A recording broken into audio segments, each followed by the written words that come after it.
Alright guys, TacticalRab back again today. Hope you're all doing well and enjoying your day so far. A crazy bracket we have for the weekend at CDL Major 1, but loads of surprises yesterday, not just because Los Angeles Thieves went down to the Seattle Surge at the end of the day. Nadeshot not happy at all about Kenny's YYing towards the end of the map. Probably wants to rip it off his controller, and will they be able to bounce back for the rest of the weekend? Very much enjoy your thoughts in the comment section below. Hit the like button if you enjoy. Subscribe if you're new as always, I'd greatly appreciate it. Unfortunately, I wasn't playing this clip in the background, so we saw the other day a clip from Scrappy back in Advanced Warfare. This is Scrappy back in Black Ops 3. He's got the same, like, when he does the point, he does the same thing nowadays as he did back then, which is pretty funny. And we might see that more later on today. They play FaZe in a pretty big game tonight. Now, firstly from Clayster real quick, as he says, no VODs from any of yesterday. This is the thing that's frustrating a lot of people, especially with all the broadcasts, that it doesn't seem to get put up on YouTube anywhere near quickly enough. Whether they even have the recordings, I don't even know at this point. And that is one of the things, in fairness, with the Twitch move, is that it's clearly not as easy maybe to get the VODs up on YouTube, and also there's the theoretical, if you're a Twitch partner, you've got to have the 24-hour delay to put anything you broadcast on another platform, so I don't know if that's affecting them either. But it's difficult for not just the fans, but also for the pros, because they want to go back and watch their VODs, but like, how do they actually do it? They really can't. So, you know, that's one of the issues they've got. But anyway, Clay and Vegas did make it through. This is funny, I thought, from Crone as well. He actually tagged Minnesota Rokkr. So, fair play, whoever was pushing hard for this SAE kill streak to get fixed. Apparently, the latest patch update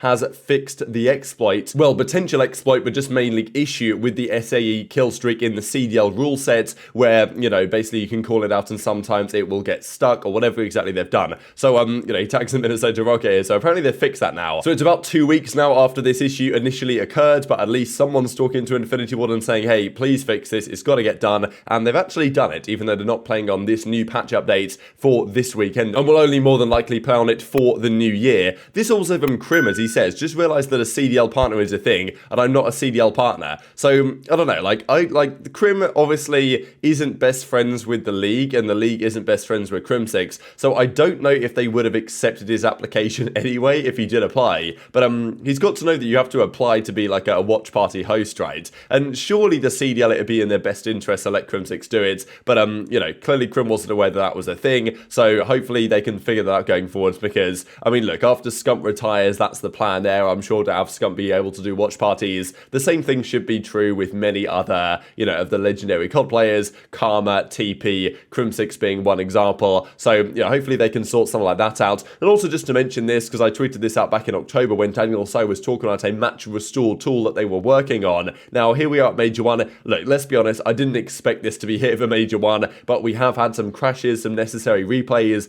Vegas versus FaZe was a good example yesterday, where a match restore tool would be fantastic, but of course, it doesn't exist. So, you know, we'll see. They are still apparently working on it, but who knows how long that's going to take to arrive. I just wanted to share this clip because I put it at the end of yesterday's video, but if you guys didn't see it yet, I've just got to share the audio here, because Clayster was standing up talking trash across the stage after Vegas won the very controversial map 1 replay here in the series on the Embassy hardpoint, and you very rarely see Cellium, like, you know, talk trash like a normal COD player to the other side of the stage, but he does exactly that here, and it's pretty exciting. And I do wonder if Vegas kind of, you know, hyped up FaZe to such an extent that they're going to be a force this weekend, more than they already would have been.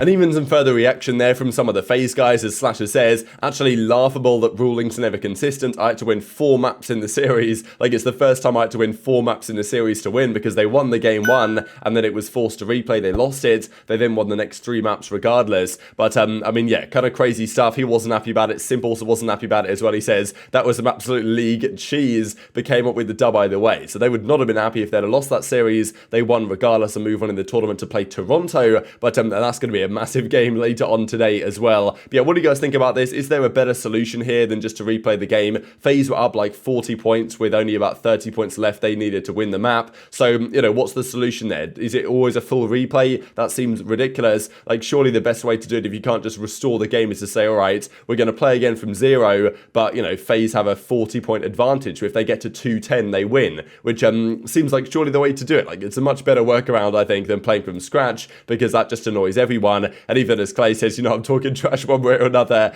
get out of my mention. So I'm hoping Clay can do well today. They play the Minnesota Rokkr tonight, which honestly is a winnable series for Vegas, given that they've looked good in hardpoint and they've looked great in search and destroy. But Rokkr also good at search always. So we'll see how that goes. Now, this was one of the big talking points of last night after I uploaded the video, or well, I uploaded the video just after the series finished, but I recorded it before. Thieves versus Surge. Now, Surge are such an interesting team. Like, their search and destroy is terrible, but when the guys go off as they can do and as they have done, and like, the thing is, Sib and Pred are now in their second year. They should, if anything, be even better this year than they were last year. And it certainly seems that way for Sib so far. Of course, an AR-focused game in general, you're going to expect Sib to be, you know, turning up to crazy levels. And he was really just killing everyone, to be honest here. Like, he dominated the early part of this hotel hardpoint. Thieves couldn't make the comeback. They lose game one. They do dominate the search and destroy them. And this is the issue for Surge, is that, like, their search is just terrible. Again, I don't really understand what's going on here because, you know, like last season, it also wasn't great. This year, it's just been pretty woeful as well. They barely won any, if any, online. They've won a couple here on land so far, but Thieves destroyed them in the search. I mean, they've even got an S&D coach here, and it doesn't seem to be working for them, but it doesn't really matter so much if you're just so good in respawns. And this series, Mack had, like, as soon as Mack has a great map and accuracy drops to 1.0, like, Seattle are cooking with gas, baby. But if that doesn't happen, then they're certainly, you know, they're going to probably lose, right? That's how it goes. As long as Sib and Pred are still doing their thing, which they almost always do. But yeah, as it turns out, they went round 5 here in the control. They won the round 5, and then they won an absolute nail-biter hardpoint to close out the game. Accuracy's talking all sorts of trash here across the stage. Very exciting stuff. And just before this moment here, Thieves arguably threw away this entire situation. Kenny was, you know, probably going to look back at the VOD of this and think, you know what, that was a major mistake. And yeah, Mack is positive, Pred's big positive. Like, the entire team delivered. And look at this, yeah, accuracy just going rogue across the other side. Just love to see the hype factor here. And that's what Seattle do, right? They have series like this in them. Do they have a run here to win the tournament? They probably do, but their search and destroy is going to have to be better. But Thieves, man, their hardpoint has not been impressive at all. And I'll show you guys Nadeshot's reaction here in a second. So, Octane, the only one positive. Drazah had a bad series by his standards as well. Sib drops a 1.3. Mack, you know, drops a 1.2. And if Mack drops a 1.2, they're basically going to win the series. It's very tough to look past that. Octane agrees their hardpoint is just not up to par right now. And let's say OpTic had beaten Florida yesterday, we might have had an OpTic versus Thieves match here for the elimination side that we'll see in a second. But yeah, need to be better in 1 and 4 if we're going to make a run. So like I said it long before this tournament began, that usually the team that wins the World Championship is not going to be the best team at the start of the new game and at the start of the first event. And maybe they can still win it, but they're going to have to make a hell of a losers bracket run. And there are teams that look way better than them right now. And I've got to share the reaction here from Nadeshot. I do love to see the passion here from Nadeshot, right? Like, it's really cool to see an organization owner like Nade just really engaged in their match. And they looked like they were going to win this game right here. Kenny had a good chance. And then, I mean, honestly, Nadeshot just gets absolutely fuming with Kenny here after he YYs, gets killed. And like, Nadeshot's just absolutely distraught about it. And you can understand why. So I'll share the full clip here. But yeah, Nadeshot not a happy man with not just their team, but also like Kenny getting caught YYing there. Like, man, this guy does it every single time he's in a gunfight, every single time he's alive. It didn't obviously affect them last year winning the World Championship, but man, I'm sure it's frustrating to watch for Nadeshot, right? Envoy winning another ludicrous gunfight. Drazah trying to dance in the car, but finally he's going to fall. Thieves now back in front. The shots off. Yo! Down the middle, right down the middle. Back in, they're winning here. Find 2. They're spawning out so far. You gotta go. 10 points needed for Surge. The cutoff there. Mack hears him underneath. This should be a freebie. Able to take that. Holding it at the front. Shutting it down. Surge with the win. They close it out. Oh, we just trolled, bro. We just trolled.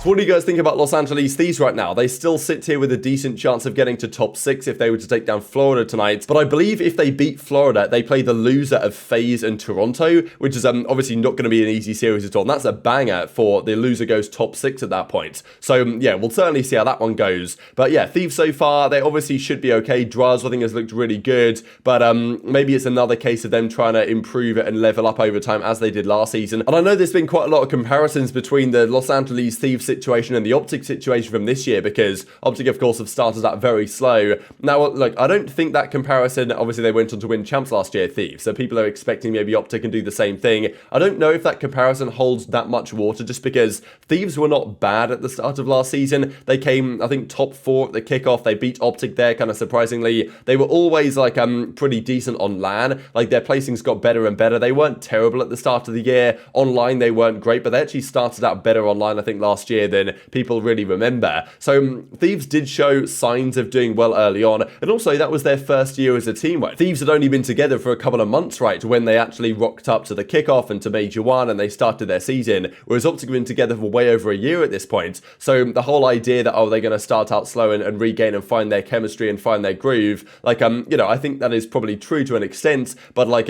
way more potential to achieve that with Thieves, given that they were such a new team and they'd actually shown probably more promise at the start of last season than OpTic have at the start of this. So I'm not sure that comparison really holds up too much, but intrigued to your thoughts in the comment section below. Meanwhile, of course, New York were playing Mutineers. Mutineers won game 1, kind of surprisingly in this series, but New York just looks so well coordinated as a unit right now. And, you know, look, I talked about this team before, that they've got the potential. Like, it was one of the weird teams to predict how good they'd be, because they can either be terrible, this team, or they can be incredibly good. And I mentioned this before when doing power rankings, like, the raw ceiling on this team is crazy high if they can put things together. And their SMG duo of Hydra and Kismet, when they're going off, is like just so difficult to stop. And their ARs as well have been really good. Skies, we know what he can do, but Priester as well has turned up massively, and it's great to see him in a team environment where you can get the best out of him yet again. And look at these numbers, right? Skies has a 1.6, Hydra, Kismet doing their thing, Priester 1.17 as well, and you know, they just pretty much demolished this Florida Mutineers team that went game 5 with OpTic. Now, yes, this was 3-1 for New York, they did lose the game 1, but they dominated them in the search, they dominated them in the control, something that OpTic could not do just a few minutes before. And speaking of OpTic, right after we look at some of the numbers here, no OpTic players at all on the top leaderboards, which is obviously understandable, I guess. But yeah, look at the leaderboard here. So Priester's topping it, then Skies, Cellium, Pred, Kismet, Sib, Hydra, and Scrappy. So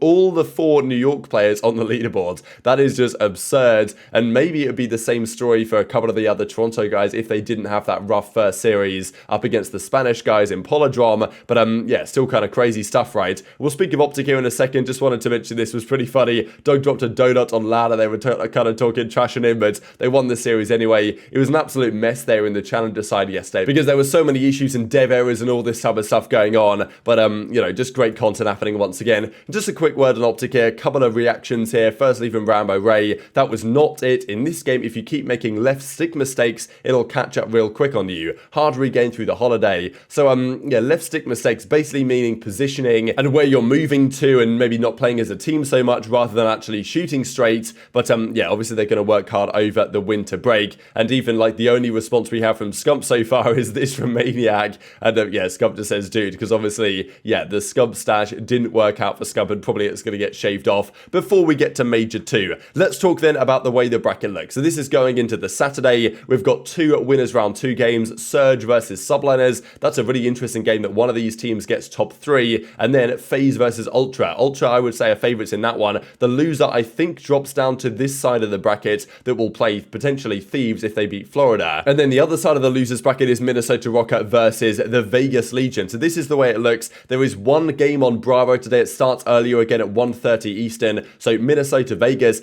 that's like an incredibly difficult series to call, I think, because Vegas have looked very good. TJ and Prelude have turned up. I actually want to take Vegas in like a game 5 here. I feel like it's definitely a series that I think should go the distance, but I hope that Vegas can make it. I'd like to see them make a bit of a run here to at least top 6. That'd be very respectable. Then obviously on the Bravo side, Florida, Los Angeles Thieves. Florida, tough team to beat as we have seen, but I think the Thieves should have too much for them. And then Toronto FaZe. This is like, you know, I'm hoping this series is a cracker, and it could be another grand finals repeat later in the weekend. But Toronto just seem like a more well-rounded team to me right now than FaZe do. Then Surge versus New York. I don't know how to call that one, but I've got to say that New York I would favour, just because the search and destroy of Surge hasn't been there. If it goes game 5, I think New York should be favoured, and they could easily win it in the respawns because they've been indomitable, to be honest, in some of those respawn modes. And then a final couple of the games go on later in the night as well. But that's it for now. Very much intrigued to your thoughts on all this stuff in the comment section below. Hit the like button if you enjoyed. Subscribe if you're new. Take care, and I'll see you next time.